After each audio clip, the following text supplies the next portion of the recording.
Sir Bheemla నాయక్కు సంబంధించి అప్పుడు ticket రేట్లు తగ్గించారు, అయినా సరే హిట్ అయింది. కానీ ఇప్పుడు టికెట్ రేట్లు పెంచారు.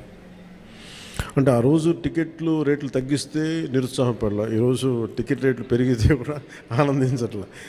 భగవంతుని ఏదిస్తే అది తీసుకోవడం అంతే తప్ప ఈరోజు గవర్నమెంట్ ఉంది కాబట్టి అంటే ప్రత్యేకించి పవన్ కళ్యాణ్ సినిమాకి ఇస్తే నేను ఖచ్చితంగా అది నేను ఆనందించేవాడిని కాదు. కానీ ఇది అందరికి ఇచ్చారు కాబట్టి దాంట్లో నాకు ఇవ్వకపోతే అది వివక్ష చేసినట్టు ఉంటుంది, అది కూడా తప్పవద్దు కదా. అందుకని I think it's part and parcel. ఆ రోజు అలా జరిగింది, ఈ రోజు ఇలా జరిగింది, అంతకుమించి దీన్ని వేరేలా చూడటానికి ఏం లేదు. ప్రొడ్యూసర్ నష్టపోయాడనే దేనికి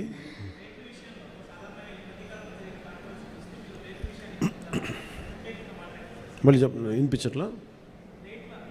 రేట్ల విషయంలో సినిమా టికెట్స్ రేట్ల విషయంలో ఖచ్చితంగా నేను నష్టపోయాను, నిర్మాతలు నష్టపోయారు.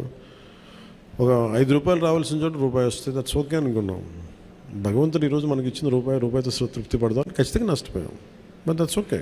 ఎందుకంటే వాళ్ళు వచ్చిన సంస్కృతి ఎలాంటిది, ప్రత్యర్థి కోపం ఉంటే చీని చెట్లు నరిగేయటం, బత్తాయి చెట్లు నరిగేయటం ఆలోచన విధానం.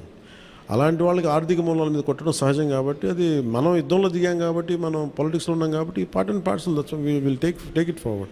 దాన్ని వెనకడిగే తీసలేదు, దాన్ని part and parcel, we have to accept it.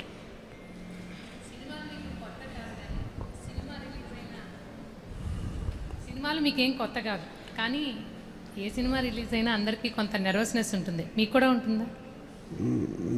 నాకు నిండా మునిగినోడు చలి అని చెప్పండి. కానీ బాధ్యత ఉంటుంది. అంటే సినిమా బాగుందంటే ఆనందిస్తాను, బాగలేదంటే ఓకే ఏం కరెక్ట్ చేయాలని ఆలోచిస్తాను, అంతే తప్ప. ఎందుకంటే ఎందుకు నాకు నర్వస్నెస్ ఉండదు అంటే చేసేటప్పుడు చాలా ఒళ్ళు దగ్గర పెట్టుకుని చేస్తాను. నేను సినిమా బాగలేదని కూడా ముందే చెప్తుంటారు, బాగలేదు ఇబ్బందులు ఉన్నాయి చూసుకోండి. అందువల్ల నాకు ఏంటంటే నాకు గిల్ట్ ఉండదు బేసిక్గా. ఇప్పుడు మెచ్యూరిటీ వచ్చి ఎప్పటి నుంచో మూవీస్ తీస్తున్నారు, ఇప్పుడు మీరు అలా అనుకుంటున్నారా? మొదటి నుంచి కూడా అలాగే ఉండేవాళ్ళ? దీనికి నేను సమాధానం చెప్పాను. మీరు కావాలన్నా నా ఇంటర్వ్యూస్ చూసుకోండి, బిఆర్ రాజు గారితో ఉంటాయి. ఆ ఇంటర్వ్యూస్లో నేను ఇప్పుడు ఏం మాట్లాడినా అవే ఉంటాయి. అందుకని అందుకని ఉదాహరణకి తొలి ప్రేమ తీశాను. తొలి ప్రేమ షూటింగ్ చేసినప్పుడు సినిమా అయిపోయి రిలీజ్ అవుతుంటే నేను కూర్చొని అక్కడ ఒక్కనే కూర్చున్నాను. గబ్బర్ సింగ్ కూర్చున్నా కానీ నేను ఒక్కనే కూర్చున్నాను. నా పక్కన పార్టీస్ ఏమి ఉండవు, జస్ట్ ఒకసారి నా జీవితంలో ఒకసారి నన్ను పార్టీకి పిలిచింది భీమ్లా నాయక్, ప్రత్యేకంగా నన్ను పిలిచారు. ఎందుకంటే ఇంత ₹10-15 టికెట్ అప్పుడు కూడా ఇంత డబ్బు చేసింది సినిమా అని అనుకొని దాని ఒక్కదాన్ని ఫస్ట్ టైము నా జీవితం అదే మొదటిసారి వెళ్ళటం. మళ్ళీ దీని తర్వాత వెళ్తాను కూడా నాకు డౌట్. అవును, ఇంతకీ మీ ఎమ్మెల్యేలతో మూవీ చూసే ఆలోచన ఏమైనా ఉందా? మీ ఎమ్మెల్యేలతో మూవీ చూసే ఆలోచన, ప్రపోజల్స్ ఏమైనా? నేను ఎప్పుడు అట్లా ఆలోచించలేదన్నయ్య. అసలు మీరు చెప్తే ఇప్పుడు ఐడియా వచ్చింది, బాగానే ఉందనిపిస్తుంది. ఎందుకంటే అసెంబ్లీలో సగం మంది మీ ఫ్యాన్సే కదా.